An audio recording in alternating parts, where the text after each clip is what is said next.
ये एनडीए का महाविजय है।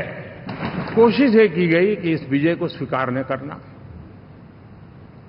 उसको पराजय के छाया में डुबो के रखना, लेकिन देशवासी जानते हैं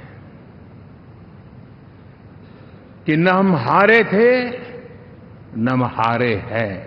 2024 के चुनाव नरेंद्र मोदी के लिए व्यक्तिगत रूप से, राजनीतिक रूप से और नैतिक रूप से एक प्रचंड हार हुई है। ये 1/3 प्रधानमंत्री हैं। नरेंद्र, नायडू और नीतीश 1/3 प्रधानमंत्री हैं। ये तो गठबंधन चला नहीं पाएंगे। इनका बंधन क्या है? ये डेमोक्रेसी में इनका कोई विश्वास नहीं है, डेमोकुर्सी में विश्वास है। এনডিএর নেতা নরেন্দ্র মোদী, লোকসভার নেতা নরেন্দ্র মোদী, লাগাতার তৃতীয়বারের জন্য দেশের প্রধানমন্ত্রীও হতে চলেছেন নরেন্দ্র মোদী। কিন্তু রাহুল গান্ধীর নেতৃত্বে লাগাতার হারের পর এবার খাদের কিনারা থেকে ঘুরে দাঁড়ানো কংগ্রেস লাগাতার দাবি করে চলেছে এবারের লোকসভা ভোটে নরেন্দ্র মোদীকে প্রত্যাখ্যান করেছে দেশবাসী। তাদের যুক্তি, নরেন্দ্র মোদী আপকি পার 400 পারের স্লোগান দিয়েছিলেন, তা পূরণ হয়নি। বিজেপি নেতারা 370-এর স্লোগান তুলেছিল, তা হয়নি। এমনকি নরেন্দ্র মোদী 300 পার করতে পারেনি। সবচেয়ে তাৎপর্যপূর্ণ বিষয় হলো 10 বছরে প্রথমবার এককভাবে ম্যাজিক ফিগার 272 ছুঁতে পারেননি নরেন্দ্র মোদী। 240-এ থামতে হয়েছে তাকে।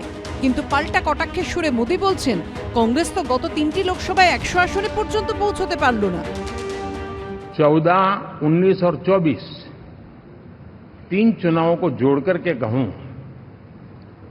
कांग्रेस के 3 चुनाव जोड़ूं तो इन 3 चुनावों में जितनी सीटें मिली है उससे ज्यादा हमें इस चुनाव में मिली है। अयोध्या में क्या हुआ? 50-50 कोस दूर एक भी सीट नहीं जीत पाए। न केवल अयोध्या, अगल बगल की तमाम सीटों पर करारा जवाब मिला। तो ये खींच निकालना, अपने आप को इन तमाम महापुरुषों से ऊपर मान लेना, अपने आप को भगवान से ऊपर मान लेना, अभी भी ऐंठ गई है। तो भी देखिए आप, आज का भाषण थोड़ा बहुत मेरे कानों में भी पड़ा।